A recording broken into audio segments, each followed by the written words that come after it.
Mr. Toastmaster. Fellow Toastmasters, most welcome guests, and especially Laura, the icebreaker speech, the first step in a journey of 10 steps toward the Competent Communicator Manual.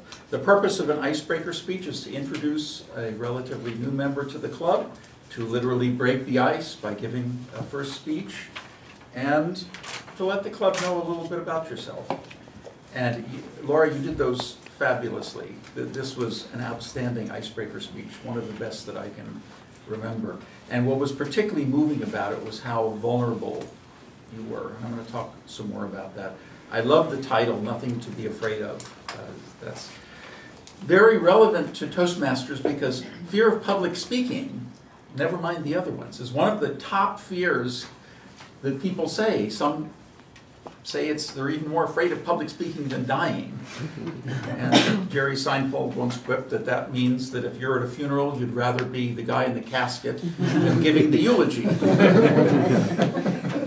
I'm not so sure about that. But public speaking is something which does engender fear, no matter how long one has been doing it. And I've been doing it for a while, and I still get a little butterfly.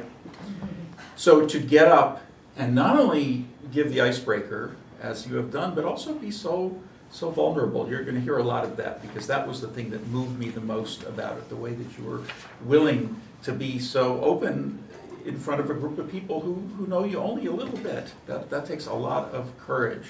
This was more than an icebreaker speech. This was an inspirational speech. It was a speech to inspire all of us to conquer our fears, whatever those fears may be. And you talked very eloquently about the catch-22 of both coping with fears that you had and the fear of trying to deal with it, which is a very real thing.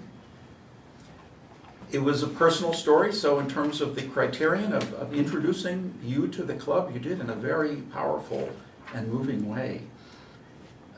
Of the many phrases that I heard, stepping out of my prison of internal misery. And I don't know if the grammarians can pick that up, but that was my favorite line of the whole speech.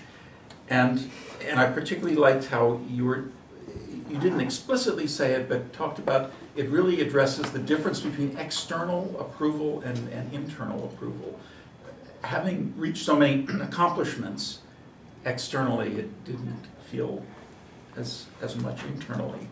The structure of the speech was a narrative, so it was appropriate. It didn't have an opening and a body conclusion in the sense of tell them what you're going to tell them and tell them what you told them. And that would have been inappropriate for this. I think what you did was absolutely appropriate. I only have one suggestion, and that is if you would have a stronger connection with the audience if you forgot about reading and just faced us. And I know that's perhaps a little outside your comfort zone, but I encourage you to try doing that. I really look forward to hearing many, many more wonderful speeches from you. So thank you, Mr. President.